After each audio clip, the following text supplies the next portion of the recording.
Welcome to Screw the Commute, the entrepreneurial podcast dedicated to getting you out of the car and into the money. With your host, lifelong entrepreneur and multimillionaire, Tom Antion.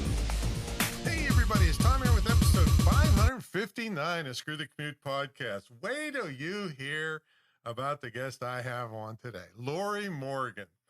Now, there are very few people in the world that I remember the day I met them. And she is one of them. I was speaking at a thing for Mark Joyner in Los Angeles, and I'm sitting there waiting for my turn to speak. But out of the corner of my eye, I can see there's two supermodels like sitting in the crowd, like not far from me. And I'm thinking, oh man, this can't be. No, only nerd women show up to these things. So of course I was being cool and didn't let them know I was checking them out. And that was one of them, Lorrie Morgan. And since then, I've known her for many, many years. I've loved her work with copy and all the great things she's done over the years that she's going to tell you about when I bring her on in a minute.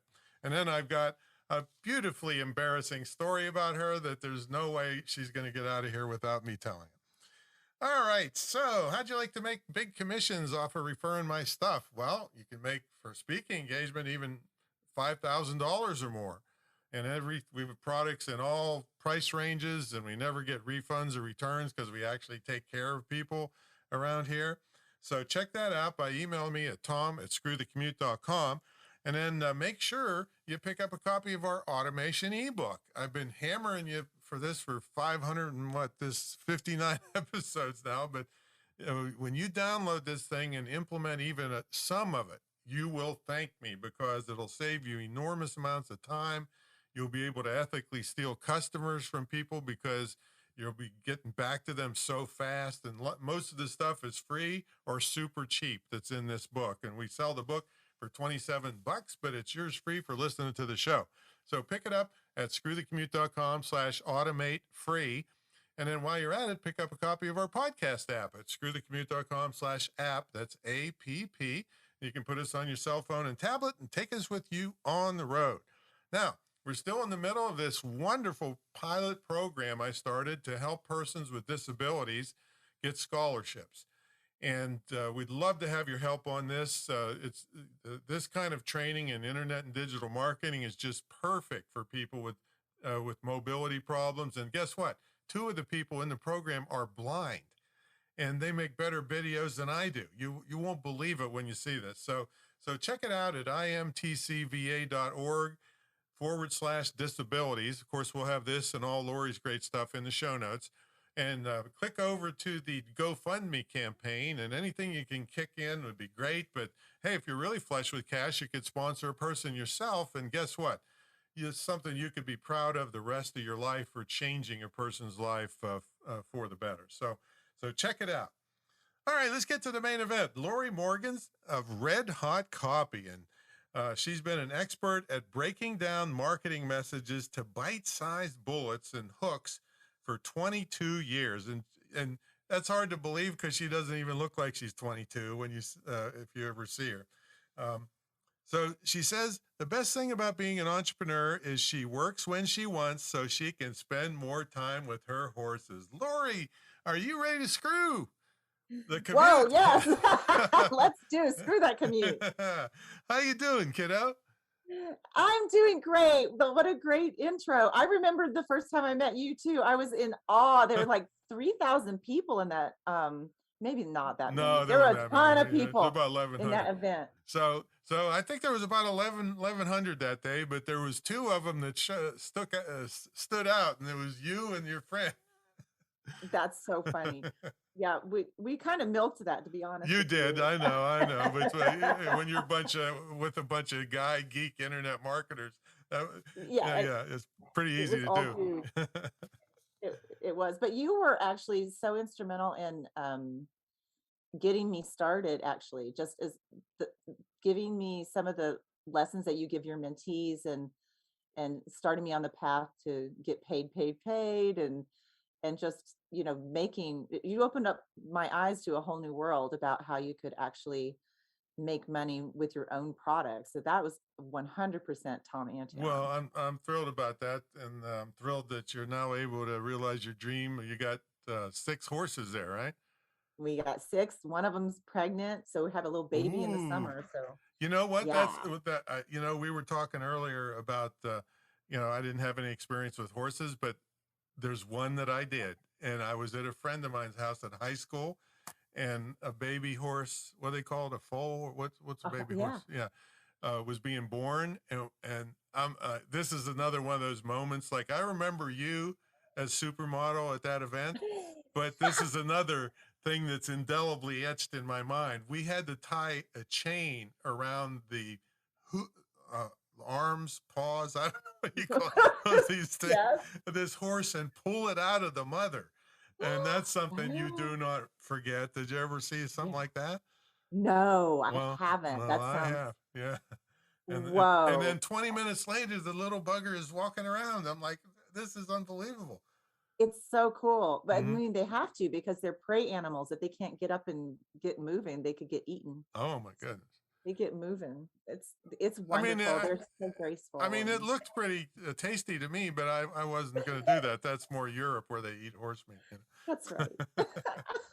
so, so well, I'm glad I had some small part in your beginnings, and you sure took and ran with it. So tell them about your Red Hot Copy and what you're doing with that.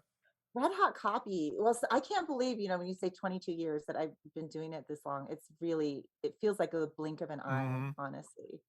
But so I met you. You were one of the first like real live internet marketers I met. And then I started going to more events and meeting other marketers and copywriters. And I don't know how many people are on this or know the gurus of my industry, but um, Gary Halbert, John Mm-hmm. Carlton, Dan Kennedy, those guys, I literally worked with them all as under them as mentors and learned a lot about copywriting. And what I found out over the years, pretty early on actually, was that they write, and not just them, but the style of writing copy has been very masculine, right? And really testosteronal and hypey and like get this or die. Rah. Well, you know And what? We probably should back up just 1 second to make sure that, because there's new people on here. We're not yeah, talking about copywriting your book and putting it in the Library of Congress as a copyright.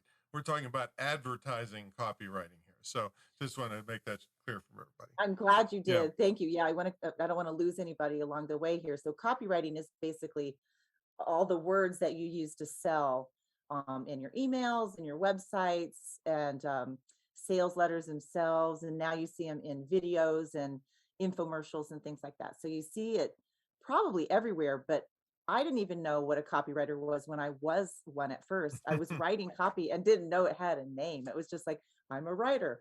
People are paying me to write these things. And then I found out, oh no, you're a copywriter. That's a very specific kind of thing. And then that was obviously early in my career, but yeah, a lot of people don't know the copywriters and the copyright trademark thing are very different. I don't know anything about that.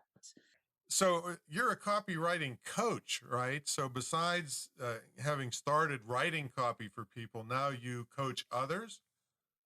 Yeah, that's my favorite thing to do really is not write for clients as much as teaching other people, like especially entrepreneurs, how to kind of get their own voice into their websites, into their emails and stuff, because it's, at the end of the day, they're selling themselves. So not to slam hiring a copywriter, that's a good thing to do. But so many people are able to actually write themselves if they just know a few basics and get a little guidance from a professional. Yeah, I'm all over that. I really believe in that. That I loved it when you said bite-sized little chunks and hooks and things because there's elements that you can put in. You need to know how to write bonuses and guarantees, and if you break it down into little chunks, you can do this without paying a lot of money. And I always tell people, if you hire a good copywriter, really good copywriter, you're not going to save any time, because a good copywriter is going to interview you for hours to figure out what exactly you're trying to sell. And so, Thank you. yeah, That's exactly. exactly right. Mm-hmm. Because we got to get into your head. So yeah, and you're already there. So it Yeah. makes it And then you have to proof it to make sure they didn't claim something that you can't produce. So you got to read every word like a hawk, you know. So if you just learn how to write them yourself.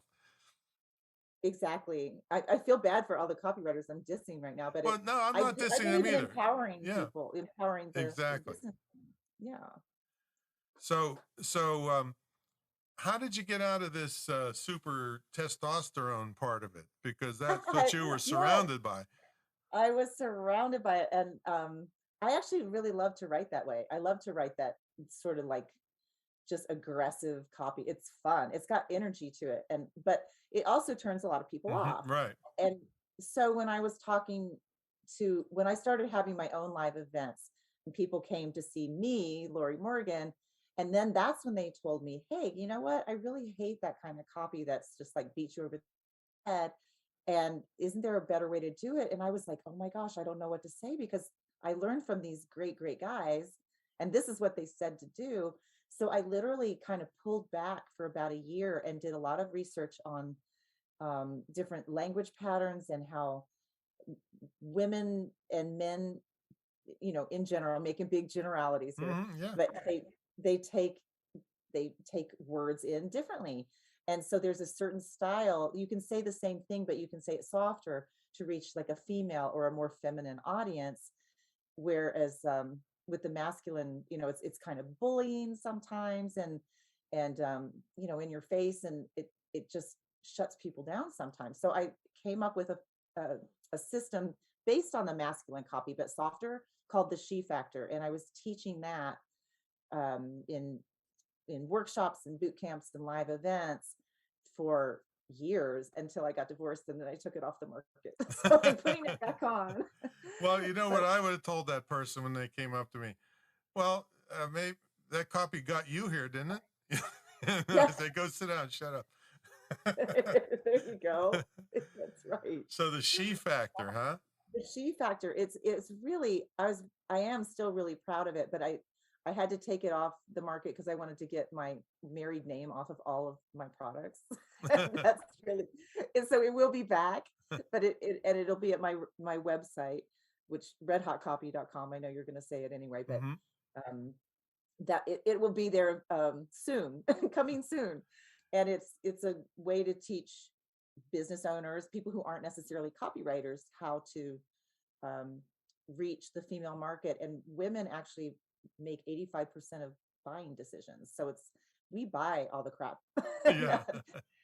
And not only that, but we have veto power over, like big purchases, right? Like if your husband is going to go out and get a car, he's going to talk to his wife. Or if your kids are going to have Crest toothpaste or Colgate, the mom's going to decide, and they're going to stick with that brand. So women have a lot more influence in a lot of ways over buying decisions, even if it's not, exchanging dollars for the product, even though there's certainly a huge amount of that. Like I buy, underwear for my boyfriend, right? So I'm the one doing it. He's using them, but it's still, women make a lot of the buying decisions. So it's really smart to know how to reach them. Yeah. And what's really kind of bizarre that you're telling me this now is the person that got me started in the speaking industry, her name was Dottie Walters from Yes, Dottie. I met Glen. Dottie. Remember her? Yeah. Yeah. And she was the first woman that started teaching selling to women. Did you know That's that? funny. Yeah. I don't think I knew that. Yeah, yeah, and yeah, I spoke at her memorial service when she passed. But now I'm hoping I don't have to speak at yours, because we I do need you. too. we, I do. Likewise. yeah, we need you to be teaching us how to sell to women. It was we did some webinars on Pinterest, and supposedly that's 80% or so women, I and believe. the amount of money they spend is like 7, 8, 9 times the average amount a woman spends on Facebook. So that'd be in a good place to concentrate. yeah, I'm gonna check that out. I always learn things from you, Tom. It's great. Well, I learned stuff from you too about horses, because I've always been interested in horses, but other than Clydesdales, I didn't really know much about them, and it took a Yeah, Clydesdale for me to ride one, I think, or I two think you Clydesdales. might you might not. Yeah, it might be a little bit much for most of or my horse to handle anyway. So horses only weigh about 800 to 1,000 pounds. Oh, that's The all. Whoa, smaller horses. So jeez. that's yeah. So I don't know what you weigh. I What do don't they need to eat? know. What do they It's eat? a lot. What So what does the horses eat? what do they eat? Yeah. They eat hay. So we buy bales of hay, and they get like it's called a flake. So they get like a square of hay twice a day, and then they get Oh, grain that's I cut. thought they'd eat people from California. No, they Flakes. should. They should. They're so docile. They really don't want to hurt people, but No, but sometimes they do. how did you last so long in California? Because you're a nice, smart person and not a flake. How did you Yeah, last you so know, long there? I loved California for the longest time. It was a kind of a magical place, and then it just started going downhill with the taxes and the gas prices and all the restrictions. And this is before the pandemic, Mm-hmm. right? Yeah. It just started getting really restrictive. And the traffic, oh my gosh, I hated the traffic. But of course, like you, I worked from home, so I screwed the commute most of the time. Exactly right. But, but you still have to go get groceries and stuff like that. And now where I live in Arizona, the closest town is 45 minutes away. So I have to, when I get groceries, it's literally like half a day because you drive there, you shop, and you drive back, and there's there's nobody around. The closest gas station is 13 miles away. But there's no homeless people laying on your porch when you come There are home, right? no homeless people here. No. None. Right. They would not be able to handle. There are very harsh conditions in the desert, so Yeah. it gets cold and hot. They wouldn't do well. So So do the yeah, horse. I don't know how I stood California. It did have beautiful weather. Yeah, that's about it. Yeah. So, I know. but speaking of that with the cold and hot in the desert, the horses, do they stay outside all the time? Are they in a barn or what? They have a barn, but they do stay outside most of the time. And it's snowed here a couple of times and rained, and it's gotten windy. The wind is the worst because that can get like 30 miles, 40 miles an hour. Does it blow like And sand in their face or what? it does, and they just kind of deal with it. They Yeah. do. They in the winter time, we've tried to put blankets on them just a couple of nights. They have horsey blankets.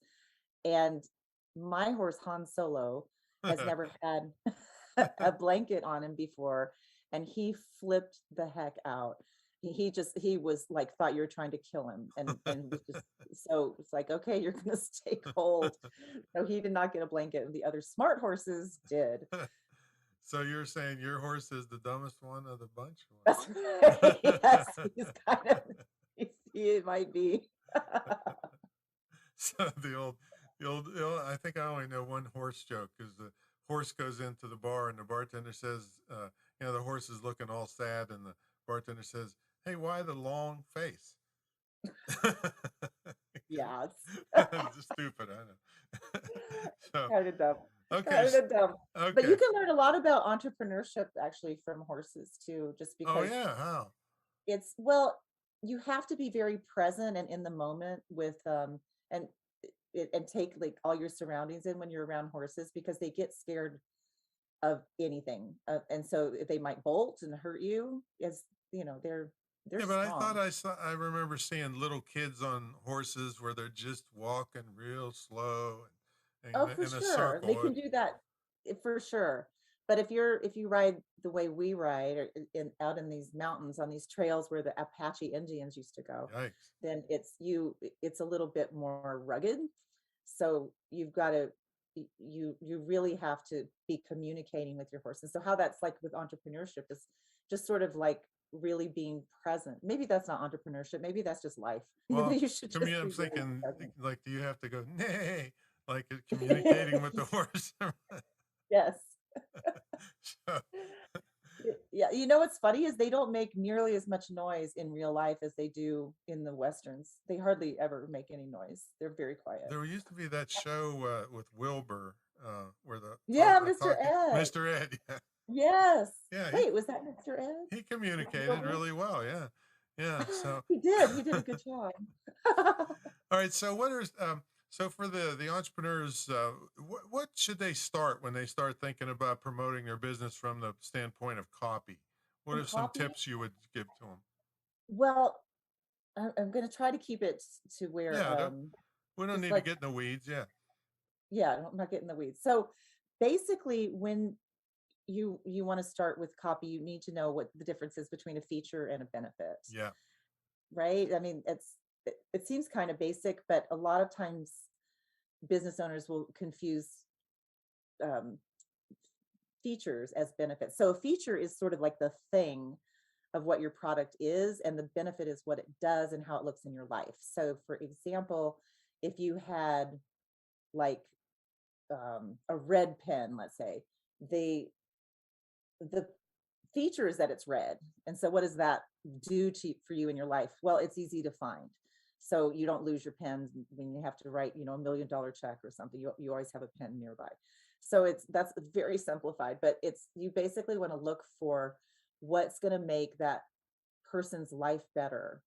And that's what you want to highlight in your copy. So you want to look at that's because they want to know what's in it for them. We all want to know that all the time, never going to change. And so when you're writing your message to them, a lot of times people get real caught up in like, well, I have all these credentials, which is great. But at the end of the day, we want to know, so like, what does that do for me? And so you have to it's a little counterintuitive sometimes, but it's not that hard. It sounds harder the way I'm explaining it, but it's really not. And so you just keep in mind who it is that you're talking to, and the more you can think of like even an actual real person. Like if I'm selling something to you, Tom, like think of like what would get you excited, like a tennis racket or something. And then I can think of other things that get me excited. well, this is a PG show, Oh, right. though. You're right. You're right. Okay, I'm good. I'll be good. Although I would rather be signing that $1 million check than writing it to somebody else. Well, yeah. Me too. Cashing it. Yeah. Exactly. So that's a big thing is knowing what the benefits are, knowing what's in it for them, and also sort of talking to one person. Like when you're writing copy, when you're writing a message, when you're writing anything, it's really easy to think of like this big group of people. Like right now, I'm sure there's like hundreds of millions of people listening to us, but I only want to think about the one person who's sitting there listening to us. And I would write my copy to reach a single person, because then it sounds like I'm just talking to the one person, even though lots of different people are hearing the same message. They feel like it's just to them. And when you start to make a connection, then you start to build like a relationship through the page or through the screen or however you're getting your message out there. So it's important to write to one person. Is that what they would call the avatar? It's what they would call the avatar. It's what I would call the target, which is Target. a term I made up before I knew there was a term called the avatar. So it's a target is your target market, and a target is a single person in your target market. That's sort of your ideal client. And yeah, it's an avatar, it's a persona, it's one person. So, but it represents all of, not every single quality of every person. Like if I'm writing to, like, my target or my avatar is Nikki Stanton, and she's a divorced mother of one and lives in a $117,000 home in San Diego, and she has a computer software business, and she likes to take her daughter to dance class. So all those qualities are not going to be Tom Antion qualities, but Tom Antion might still want to, buy something from me, but I still write to Nikki Stanton. So it sounds like when Tom reads it, oh, she's writing to me. And it sounds like when Nikki reads on it, my way to dance class. to me. Since Exactly. since a good day on a good day on the dance floor for me is if I don't hurt anybody. So, Right. so, I gotta take a break here, and I can't let Lorrie get out of here without telling a story on her because she's Oh just the my. sweetest woman. And back in the early days, she was on one of I had thrown I don't know some event online, and my regular people weren't around to record it, so I put a It was call out. Thanksgiving, by the Oh, was it way. I know Thanksgiving? Yeah, it was. I threw a class on Thanksgiving. So nobody was around to record it. So I put a call out to my students and said, well, who would anybody mind doing this? And she's like waving her hand like a little kid in kindergarten. I'll do it. I'll do it. I'll do it. I said, well, Laura, are you sure you know how to do it? Yeah, Tom, I can do it. I can do it. Okay. Are you sure, Lori? Yeah, absolutely, Tom. I'll do it for you. So she just, like I said, totally sweet. So as we start this teleseminar, you can't see anything, but I'm hearing her start giggling. She's quite a giggler and got a great sense of humor and stuff, but I'm hearing her giggling when I should not hear crap. I shouldn't hear anything. So I know something's wrong, but I can't stop. I'm right in the middle of this thing. And I think it was 1 minute and 37 seconds in.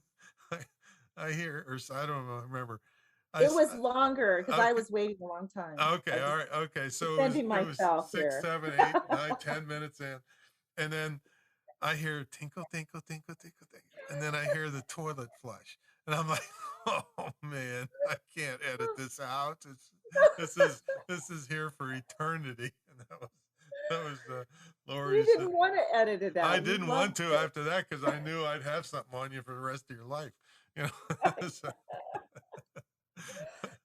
but, it's funny. I wasn't even that embarrassed about it. I thought it was funny. Oh, So, it was I mean, hysterical. thank goodness I have a good sense of humor. Yeah. And that you do too. Thank goodness you're only doing number one instead of Oh my gosh. plop, plop. or you weren't out with the horses and they really leave a big plop. Yes, they do. I do. You know what? Another thing I remember, one of those vivid moments from your life was a bunch of horses got loose and I lived out in a rural area and I really hadn't been up close to any horses. And these horses, they're beautiful, but they had schlongs like 3 feet long on these horses. And I'm like, I started running home. I said, yeah, couldn't believe it. You know, these things are, that's where they say hung like a horse, I guess. You know? Yeah, I think so. So back to copy. Back to copy. Yeah. Yeah. So yeah, features and benefits. I mean, and a lot of people, you know, I'd say to them, if you can't think of the benefit of your product, you can't expect the potential customer to think about it, right? You've got to lay it out for them, right? Exactly. Yeah, you have to connect the dots for them. Don't assume they're going to see it and go, oh, wow, this is great. It's going to make me all this money, save me all this time. You've got to point it out for them and not assume anything. And right? multiple times sometimes, because I get some people that assume that somebody has watched their whole video and then gone over to their sales letter. Well, good luck with that, you know, because most of them don't get seen that much, you know, so you can't assume their pre-knowledge unless they've been on a webinar with you and clear till the end. Then you know that they were at least exposed to the information, but they could have been multitasking or answering the door, or you know, or doing something while you're on the webinar. So you really have to spell it out for them. You do. That's really true. I like that you said that. You have to kind of repeat, you know, wash, rinse, repeat. It's okay if you say things more than once because, like you said, people are busy or they're distracted. Yeah, and I mean, you can say it in a different way, you know, if you want. Right. But now one of these books, I got it right here. I keep it next to me all the time. It's called Words That Sell by Richard Bayan. Yeah. Now the More Words That Sell is like the poor sequel, and the Phrases That Sell, no good. But the Words That Sell is like a classic, and it's not a book that you read, folks. It's like if you want to say something is results oriented. It gives you like 60 or 70 different ways to say that. So it's really a great resource thing. And it's a great book. yeah. It's like a thesaurus Mm-hmm. for copywriting, right? Mm-hmm. I mean, or for marketers. So you Yeah. find different language that is emotional and exciting Now, instead of dull and flat. yeah. Yeah. Now, most people that I know that are good at copy have read the Cialdini book multiple times, which is what is it? The Psychology of Persuasion. And Yes. yeah, it's one of the classics. The guy's still, he's not even dead yet. He's alive, and it's a classic. So good for him. He was an Arizona guy. He was the Arizona State professor. It's called Influence: The Psychology of Persuasion. Yeah. So we got to take a brief sponsor break. When we come back, Lorrie's going to tell you about some things she's got coming up. And also, we want to hear what her daily routine is like. If she has like a morning routine, does she get up early? How does she run her business? All that stuff. So folks, about 25 years ago, I kind of turned the internet marketing guru world on its head, and that people at my level were charging 50 or 100 grand up front to teach what they knew to small business people. And I knew a lot of these people. They'd be hiding out in, probably further away than Lorrie's house. In Mexico somewhere, because they wouldn't teach you anything. So I said, this is not right. So what I did is I started charging an entry fee that was way lower. And then for me to get my 50,000, you had to net 200,000. Well, people loved this, and 1,700 plus students later, it's still going strong. So it's the longest running, most unique ever in this field. Nobody will put their program up against mine because of, it's one-on-one. I'm a crazy fanatic. You just heard her say I threw a freaking event on Thanksgiving. It's not that I did it on purpose. I just didn't notice it was Thanksgiving. That's really pitiful. I get it. But then you get an immersion weekend in our retreat center here in Virginia Beach, and you get another trip where we shoot videos in our TV studio for you. So nobody can hold a candle to this program. So check it out at greatinternetmarketingtraining.com. And also keep in mind those persons with disabilities. We'd love to have your help on that. And it's something you can really be proud of. Let's get back to the main event. We're here with Lorrie Morgan from Red Hot Copy, and she's a copywriting coach and businesswoman par excellence. So what's a typical day look like for you, Lorrie? It's ridiculous. Since I moved out here, I cannot sleep past freaking 5 o'clock. I was up today. I woke up at 4. It's ridiculous. And we have on our bathroom, it has like a turret, right? Like a castle thing. So there's windows that go around the whole thing. So all the neighbors can see you? They can't, there's no neighbors. So Okay. yes, they could, but they can't because they're not here. But you look out and the stars look like a painting. It is just beautiful. They are the most gorgeous sunrises and the drop dead sunsets I've ever seen. Have you seen the Southern Cross? What's that? Have you seen the Southern Cross, that constellation that can only be seen from down around where you live? I don't know. Well, look it up. I've got to look it up. I've never seen it until I was in Tucson, and then I got to see it. Sure. Yeah, you can probably see it. I'm going to find, thanks for telling me that. That's something good to look for. But we see all kinds of shooting stars and just the stars are so bright. So anyway, I wake up and it sounds like I'm lying here, but I'm excited when I get up because where I live on a 14-acre ranch with mountains in the background and trees. We are one of the few properties that have a lot of trees. We have oaks and I don't know what else. There's a bunch of different trees here, but we have a lot of trees and wildlife. We have javelina pigs and deer and coyotes. There was even a mountain lion up here. Wow! A couple of weeks ago. I didn't see him, but our neighbors they took a picture of him. I mean, the coyotes a danger to your animals? Yeah, they would be. You can hear them like in the distance having a party, like a coyote party. And so we bring the dogs inside when we hear that. But usually The dogs are with us and we're armed because Right. if something happened to my dog, I'm sorry. Yeah, yeah. My dog comes first. So anyway, so yeah, I'm up at 4:30, 5 o'clock every day. And then we get up and we have coffee. We do the New York Times crossword puzzle and whatever till the sun comes up. And then we go feed the horses. So Mhm. everybody gets a flake of hay and they go all, every horse gets put in its stall and every horse has its own water thing. And then I feed the chickens and collect the eggs and then we go muck the poop. And that's my exercise, dude. I can eat whatever I want because I am burning calories every day. And and so by now it's like 8 o'clock in the morning and then I start work. I'll come up to my office and work on whatever I'm working on. Like right now, I'm working on a bullet workshop that will probably it may be launched by now, but it'll be around because it'll be a product because I learned from Tom Antion. Yeah. Well, wait. We're getting ahead of ourselves here. So Yeah. it's a good thing that you work from home because it seems to me you just outlined the fact you came directly from horse shit to working. That's right. So That is literally true. I you can work can't in my you can't pajamas. smell through Zoom. So I guess right now you might have just come from there. I don't know. That's right. Someday they'll have a smell of Zoom. That's going to be horrible. I hope that never happens.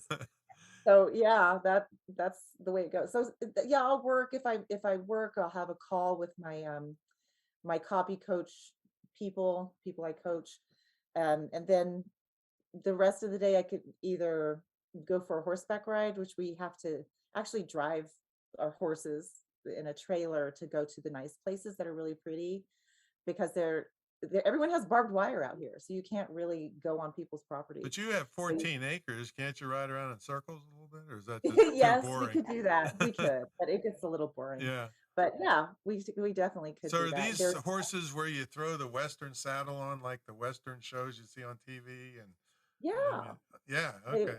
So you're not yeah, they have you're not sitting there with horns. a little stupid black cap and riding side saddle, Right. No, we don't. Right, right. We right? don't ride English. We ride Western. Yeah, all This is right. cowboy country right here. Do you And have do you have a scabbard for a rifle on the my horse? my partner does. I Uh, don't. I don't okay, carry that. I just carry a handgun okay. on the trail for the same reason because there's wildlife out there, and I've never had to use it. But if you need it, you want to have Well, it. now are the So, horses acclimated to gunfire? no, they aren't. Because then So you that's could get another your reason ass I wouldn't. thrown pretty Yeah, far if you had to shoot from the horse, right? it would not be pretty. They don't like that sound Well, at all. we have a protection dog company here on the side, and Uh-huh. we had to, certain dogs we have to acclimate them to gunfire, make them what we call gunfire neutral. So, Okay. because you don't want them attacking the person with the gun because it could be you. So you want Oh, them to right, just right. not pay attention if there's gunfire. And we had to Yeah, sometimes we had to put Kotex in their ears to that's so protect funny. them, from the noise, for practice purposes. Yes. Yeah, I don't know if we do that in real life. Hold up, burglar. We have to put the Kotex in the dog's ears. Oh my gosh. All right, so listen, they make horse earplugs for gunshots. Oh, well, yeah, and then we And started like far away from them. And then somebody uh-huh. close to them would give them a treat when the gunfire went off. So Okay. they'd associate it with something good, and Oh, then that's and very then you cool. keep That's getting cool. closer and closer and closer over time. Yeah, so that's gunfire neutral. Yeah, that's really Hmm. cool. Um, yeah, we don't really try to mix guns and horses together at the same time. Although there are sports where you can shoot cowboy mounted shooting where you can shoot Yeah, yeah. balloons off of a horse. And we were gonna do that, but our horses hated the gunshots so much we just didn't. Well, yeah, they have to definitely be acclimated to it. Right, And exactly. what So about little critters like if a squirrel ran in front of the horse, is that like freak them out? you never it can, you never know. Mm-hmm. It so there we have these things called cotamundi. Have you heard of cotamundi? No. Mm-mm. They're weird looking like raccoon ferrety wild monkey looking things.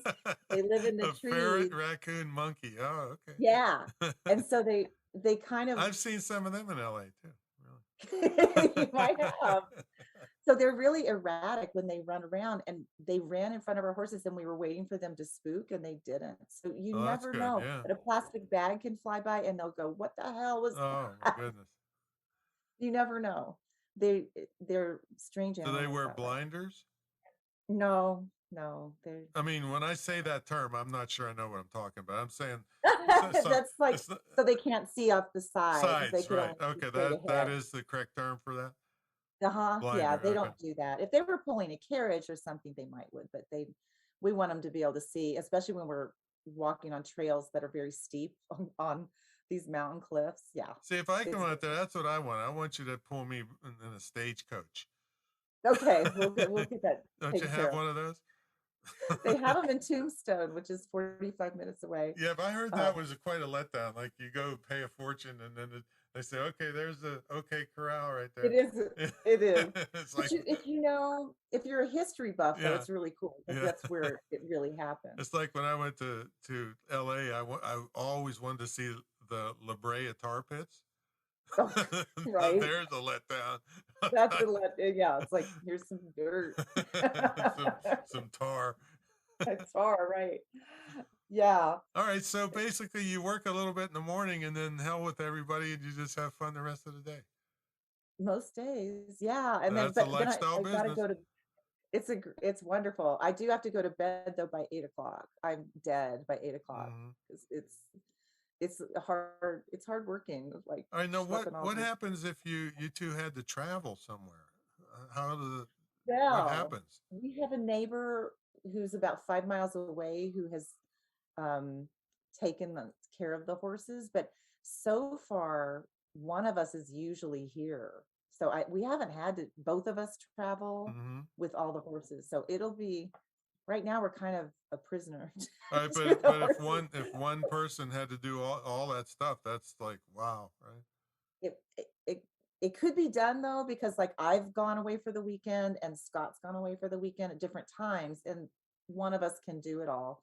But you would have to, I guess you'd get a horse babysitter. We'd have See, to just I ask would somebody say what I to have to go away for the morning. I'll be back by the time do. you're done shoveling the shit. Exactly. That's my workout though. I can eat Yeah, anything I want. I don't I'll want to bet. not Yeah, you travel. look just like the day I met you. So yeah, Oh, good for thanks. you. So Yeah, so I tell them feel about good. this thing you got, this bullet program or So whatever it is. the bullet program, let me back up a little because Okay. you're right. I did kind of dive into that. So one of the things that I learned um, that's kind of a secret even among copywriters is that when you're writing your copy, the best thing to do is to write, the features and benefits, but to make them into bullets first. And Mm-hmm. so a bullet is sort of like another like a bite-sized piece of information that either teases what's in the product or gives them a little excited charge about what to expect and gives them a little detail about what they're going to buy. So it's basically to make them feel emotional and excited about it. And it's a little bit more advanced. It's not really what I'm teaching. You need to have a little bit of copywriting skills. You can't just kind of dive into this from never knowing anything about copy. But you write your bullets first because bullets can be the headlines, they can be email subject lines, they can be the hook of what your copy is going to be about. So it gets like all these ideas bubbling up before you actually sit down to write your copy. Because it can be kind of, intimidating to look at the blank screen and go, oh my God, where do I start?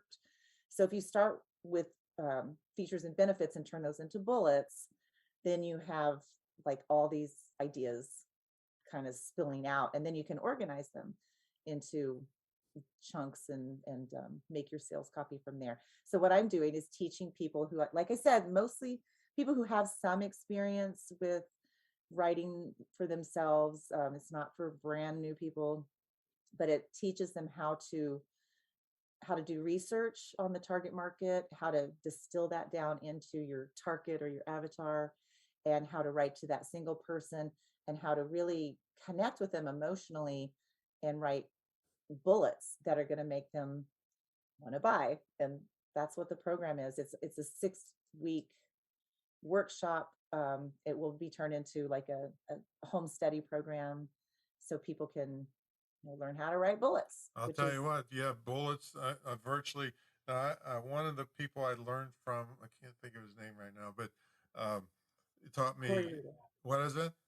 Well, Corey Rudel was one, yeah, for sure. But there was another guy that back in the day was the copy coach, and I can't think of his name right now. But bullet. I mean, you'll hardly see in the thousands of sales letters and sales emails that I've written over the years things that don't have bullets. Because, you do a great job with bullets. I noticed on your show notes, so like just the facts about yourself. If that's something that people want to read, they can scan it and read it really fast and get a sense of who you are. That's what you want to do with your bullets, is get people reading them and to keep reading. You want them to keep reading, and bullets do. And one of the just formulas, and not, I mean, you may have a different method. There's not one way to do this, folks. But so for me, the first part of the bullet is a feature, and then there's an ellipsis, 3 dots, or an M dash it's called, but I can never remember how to make an M dash on the computer. So I just use 3 dots, and then the benefit is the second part of the bullet. So that is exactly how I started. That's the first. That's the draft. Now I'm taking it to a higher level. That's because you're cool. I'm just a country bumpkin over here. But that is exactly how. That's the blueprint for how you start it. Is exactly right. Every feature should have a benefit, no matter what it is. You can pull something out of your butt. You got to figure something out. There's got to be a reason why. Yeah, and if you're gonna mess up, you want to mess up and leave the features off, and just the bullet. You at least have the bullets if you're gonna mess up this thing. So, boy, it's been good catching up with you, kiddo. Yeah, you too. It has been a really long time. So, I mean, we've been all locked down, but even before that, I don't think I've. Yeah, it's been a while. Yeah, and I didn't know you lived out in no man's land right now. But I just envy it so much, because you can go out and shoot guns and ride horses, and it doesn't matter if the dogs are making noise. And so it doesn't. It's beautiful. The Western lifestyle, the Western dream. What a beautiful lifestyle for a beautiful lady, and a brilliant lady, I might add. So redhotcopy.com that leads you to all your stuff. Is that right? Yeah, that's where everything is. My newsletters there. I write to my people. I have a very close-knit community. I'd love for your people to check me out. You can leave anytime. You don't have to stick around, but I share a lot of tips through my newsletter. I start there. Great stuff, folks. And she's one of the real deals, and I'm just so proud to know her. So thank you. Thanks so much for coming on, folks. And check it out, redhotcopy.com, and we will catch everybody on the next episode. Do those features and benefits. You will thank her for telling you that. All right, catch everybody in the next episode. See you later.